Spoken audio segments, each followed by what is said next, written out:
Emily Grace Jones gimė 2013 m. sausio 18 d. Bolton mieste, Jungtinėje karalystėje, tėvams Markui ir Sarai. Mergaitė buvo jų vienintelis vaikas. Emily tėvų buvo apibūdinta kaip jų gyvenimo šviesa. Jie pasakojo, kad mergaitė visada spinduliavo džiaugsmu ir buvo nepaprastai laimingas vaikas. Jos gyvenimas buvo kupinas linksmybių ir nuotykių.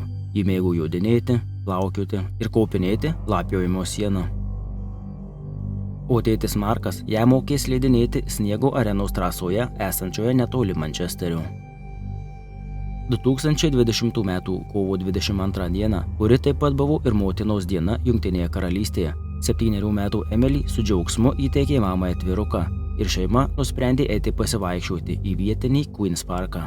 Queen's Parkas tai yra 9 hektarų parkas miesto širdyje, kuris yra laikomas vienu iš gražiausių mieste esančių parkų, kuriame yra laukinės gamtos, vaikų žaidimo aikštelė, lauko sporto aikštelė ir kavinė. Kadangi tai buvo graži saulėta diena, Emily tėvų paklausė, ar į parką gali pasiimti savo paspirtuką.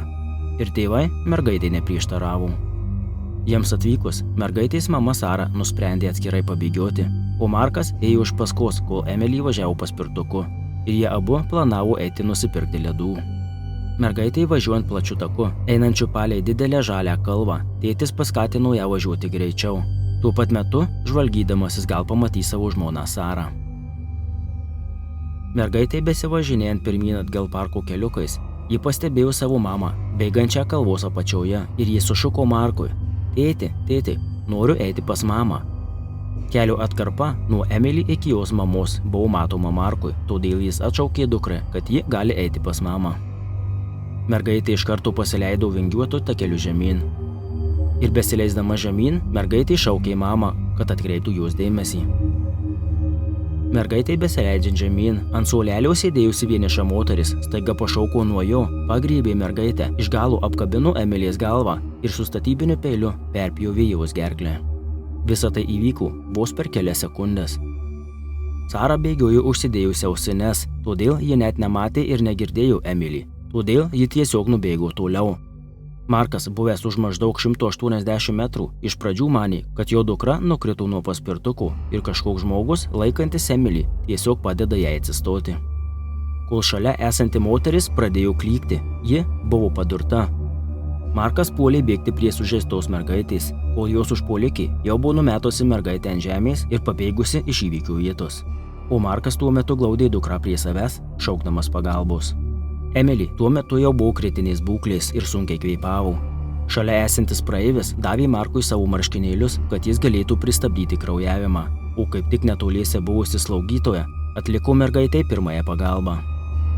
Tuo metu panikos apimtas Markas paskambino Sarai, kuri vis dar bėgiojo, net neįtardama, kas ką tik įvyko.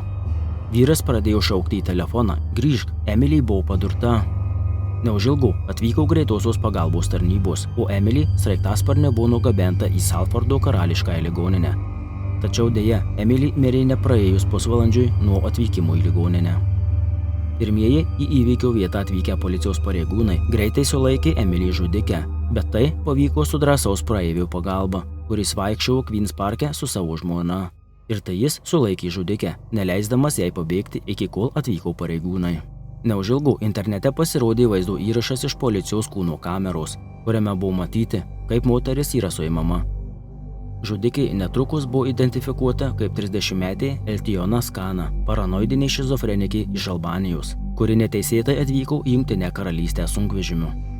Skana prašė prieglobsčio atvykusi į Jungtinę karalystę 2014 m. rugpjūčio 13 d. Jos prašymas iš pradžių buvo atmestas 2018 m. birželį. Bet šis sprendimas buvo panaikintas po apeliacijos ir jai buvo suteiktas leidimas gyventi iki 2020 m. lapkričio, o teisė likti šalyje iki 2024 m. Skana vėliau prisipažino melavusi prieglobsčio prašyme, klaidingai teigdama, kad ji buvo prekybos žmonėmis auka. Sulaikymo metu Skana buvo bedarbė ir gyveno bute Boltono mieste. Vaizdo įraše policijos pareigūnai įsodina Skaną į policijos automobilį ir paklausė: Kas kuprinėje? Jūsų asmens tapatybės kortelė? Jie atsako: Taip, ir peilis. Skanai buvo pateikti kaltinimai žmogžudystę ir peilio turėjimu viešoje vietoje. O suimta ji buvo laikoma ne kalėjime, o Ramptono ligoninėje. Tai yra aukšto saugumo psichiatrinė ligoninė. Teismo posėdyje vykusiame 2021 m. spalio 5 d. per COVID pandemiją Skana teisme pasirodė per video skambutį, neigdama kaltinimą žmogžudystę. Tačiau ji prisipažino kalta dėl kito jai pateikto smulkesnio kaltinimo. Tai yra dėl žmogžudystės, bet atsakomybę mažinančios dėl jos šizofrenijos.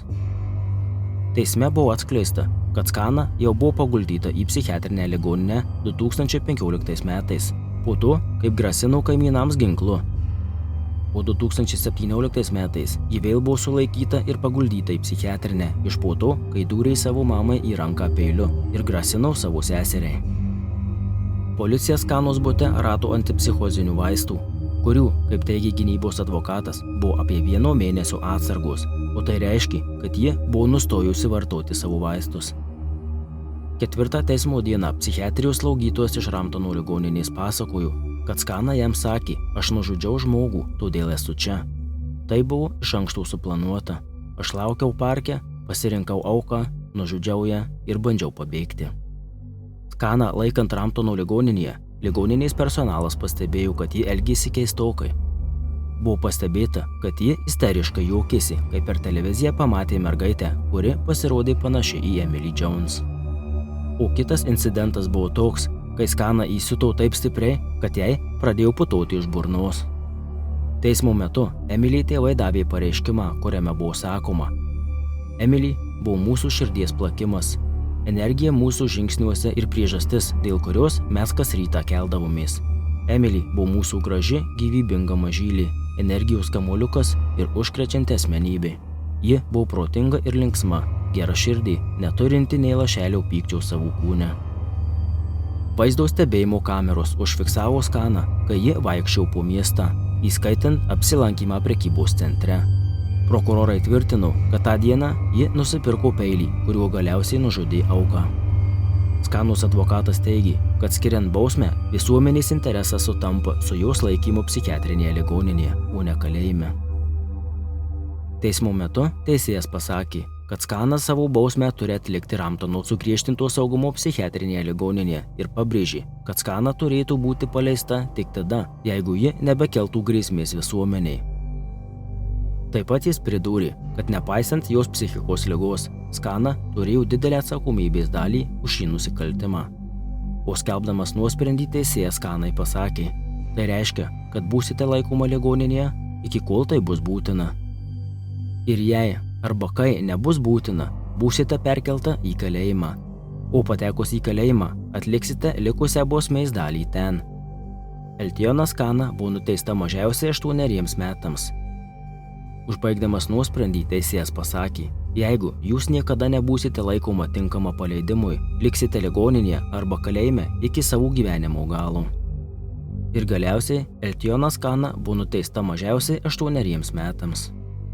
2021 m. sausio 26 d. Skanos minimali bausmė buvo padidinta nuo 8 iki 10 metų ir 8 mėnesių. Emily tėvas Markas džiaugėsi bausmės padidinimu, tačiau sakė, kad kovos iš paskutiniųjų, kad Skana niekada nebūtų paleista. Nesvarbu, ar tai būtų 10 ar 20 metų, man to nepakaks, sakė vyras. Vėliau paaiškėjo, kad Eltiona Skana iš Jungtinės karalystės vyriausybės gavo beveik 70 000 svarų sterlingų iš mokesčių mokėtojų pinigų. Atstovas spaudai sakė, kad Eltiona Skana iš šių pinigų nematė nei centų. Šie pinigai nuėjo advokatams, kad moteriai būtų įvykdytas teisingumas ir ji būtų nuteista kalėti. Po žmogžudystės Merkland Hill pradinė mokykla, kurioje mokėsi Emily, paskelbė apie planus įkurti atminimo sodą. Lėšų rinkimo tikslas 5000 svarų buvo pasiektas vos per 12 valandų ir netrukus viršijo 11 000 svarų. Mokyklos direktorė sakė, mes norime palikti ilgalaikį prisiminimą apie šią mažą mergaitę, kuri buvo taip tragiškai iš mūsų atimta. Atskiras lėšų rinkimo projektas, kurį pradėjo mergaitė šeima, per 24 valandas surinko daugiau nei 10 000 svarų sterlingų. o lėšos buvo skirtos Boltono berniukų ir mergaičių klubui, kuris teikia sporto ir meno veiklas vaikams ir paaugliams visame Boltone. Ačiū visiems, kad žiūrėjote. Jeigu patiko video, prašau paspauskite like. Jeigu nepatiko, paspauskite dislike. Palikite komentarą, ką galvojate apie šią bylą ir pafollowkit mane Instagrame. Ir iki kito karto, iki.